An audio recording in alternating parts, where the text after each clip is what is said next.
Good evening, everyone, and welcome to 60 and Beyond with Skylark on this January 6th, 2020. It's even hard to get it out. I have to think about the date because time is just going so fast. I want to wish everybody a Happy New Year. I hope that you had the most beautiful holiday. The last time we spoke, it was December, and we were bringing in Christmas. And now Christmas has come and gone, and here we are in a new year and a new decade. Time is going so fast, so we have to make sure that we enjoy every moment. If you're tuning in for the first time, I'm talking a little louder because I'm having some issues with my phone. I just got a new phone delivered, and I just bought a laptop, so the quality of my vlog is going to get better. In the new year, I want to take it up a notch and do a little more with it. Better visual, better sound. So I hope you can hear this. Again, I've been having some issues with my phone. So first Monday of the month, I do a vlog called 60 and Beyond with Skylark, and that's my nickname, and my band name, and my brand name. A couple of new things to share quickly before we get into the meaning of today, and that is the Epiphany. But first, I want to just thank everyone for tuning in. You can subscribe to my YouTube channel, and you'll get notifications whenever I upload a video. I've been a little absent from it. I've been very busy with a lot of things during the season, and so I haven't posted a lot of videos. I just want to see what is... Okay, here we go. So first, I want to thank my friend Linda for giving me this beautiful necklace. Look at that. She made it. It's got a dragonfly on it. And my friend Barbara for giving me this gorgeous not a wrap, it's sort of like a scarf. You know, I use it when I'm sitting watching TV. If it gets a little chilly, I can wear it out.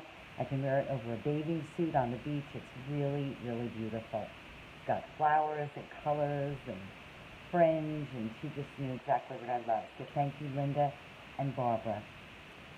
So I'm going to talk quickly about the Epiphany because, as many of you know, I'm very religious. In the last 2 years of my life, I would say, I have been very, very entrenched in my faith, and it has helped me immeasurably. And I hope that I can implore on you to start to, if you really think you need help in your life and you need to talk to somebody, or, you know, I've often said there is therapy out there, there are groups, there are vlogs like mine. There is so much to listen to get involved in. There's no reason that you have to go it alone. I don't think we can go it alone. I think that we really, you know, we need help. Some people turn to drugs. Some people turn to alcohol, sex, working out too much, eating too much, smoking too much. Whatever it is, you know, we can't do anything in excess because then there's always a flip side to that. But I have found that going to Mass on a weekly basis has helped me tremendously. First of all, in this country, dominant is Christianity. So that's a fact. You know, there are Jews, there are Muslims, there are Orthodox. There's so many different faiths, Lutheran, Baptist. But all the great philosophers and the great teachers and even rabbis, and they talk about, they refer to Christ. We cannot get away from that. Christ found Christianity, you know, and persecuted for it.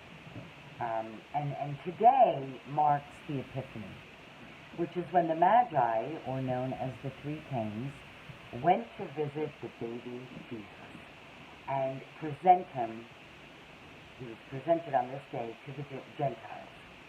And this is such a sacred day, and that's why a lot of people leave up decorations. They celebrate today with a feast. There are all kinds of celebrations. I still have my decorations up. If it were up to me, I'd keep them up through January, because I think this can be a very cold, very dark month, and there's really no rush to take down the tree. I don't do that. I still have a lot of my decorations up. As a matter of fact, if I turn the camera, you can see my, I did not do a tree this year, but I decorated this beautiful pussy willow arrangement that I have with all kinds of ornamentation and birds and all kinds of beautiful, beautiful things that people have either given me, and then I bought this for myself as I had posted. I hope you can see that. My gorgeous angel. I've got a little gazebo with a bird. I mean, just, so much really. You can do so many things on this beautiful evening of the Epiphany. And I just wanted to read really quickly sort of a formal description of what the Epiphany actually means. A Christian feast day that celebrates the revelation of God incarnate as Jesus Christ. It is sometimes called Three Kings Day, and in some traditions, Little Christmas. In Western Christianity, the feast commemorates the visit of the Magi, as I mentioned, to the Christ child, and thus Jesus' physical manifestation to the Gentiles.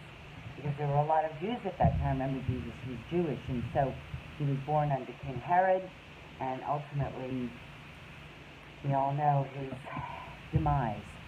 But when you go to church on a weekly basis and you listen to the gospel, if you so choose to, as I have, it is incredible what starts to happen in your life.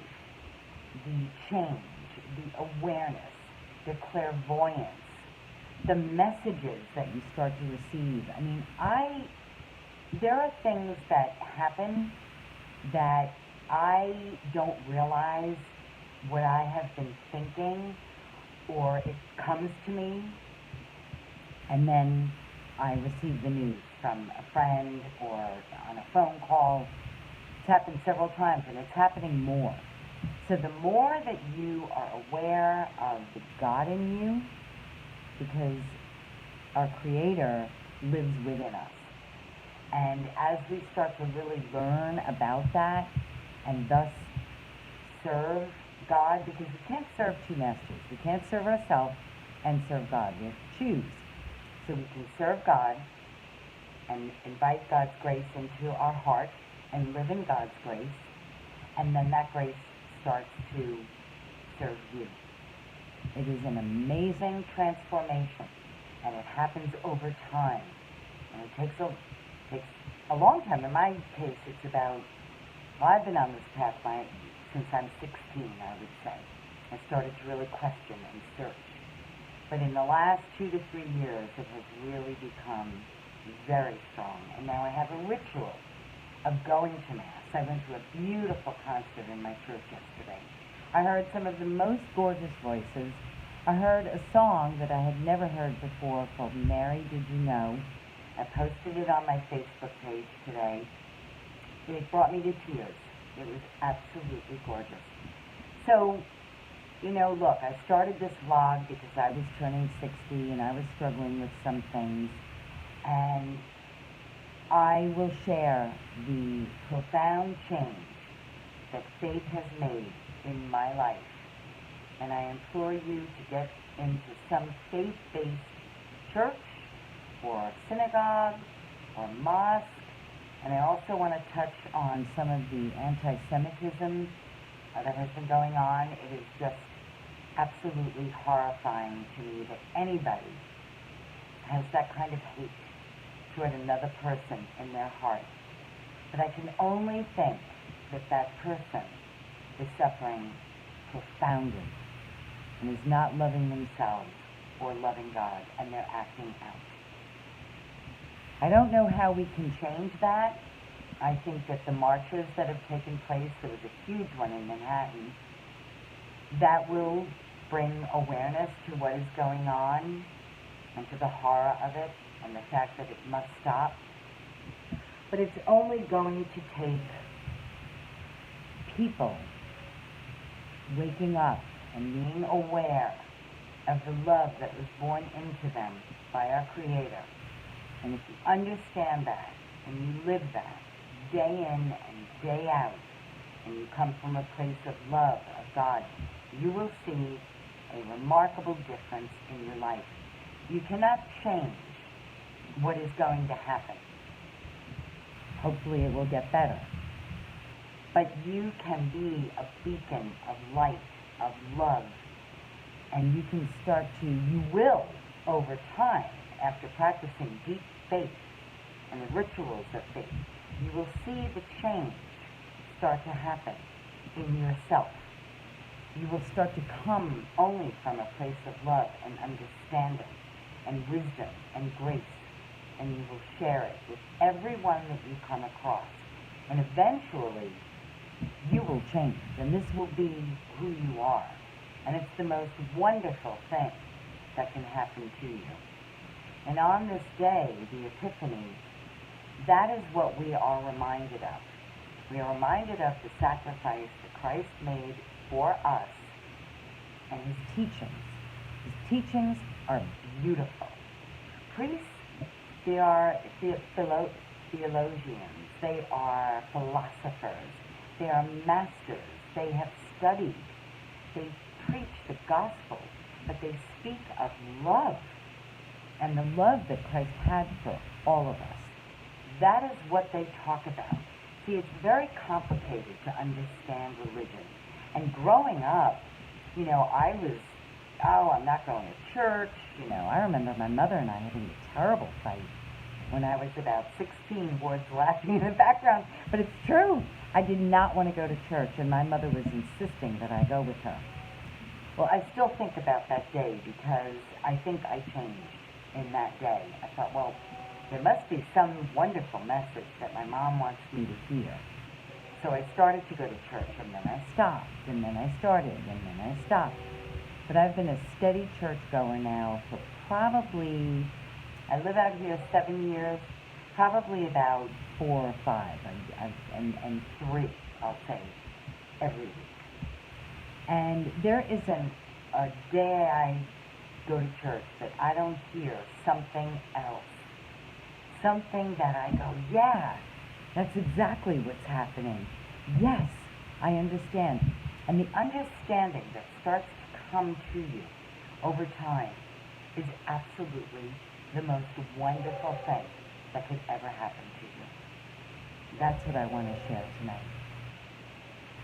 And also, I started reading, Ward had given me A Course in Miracles 2 Christmases ago. It's the most incredible book. It's a book about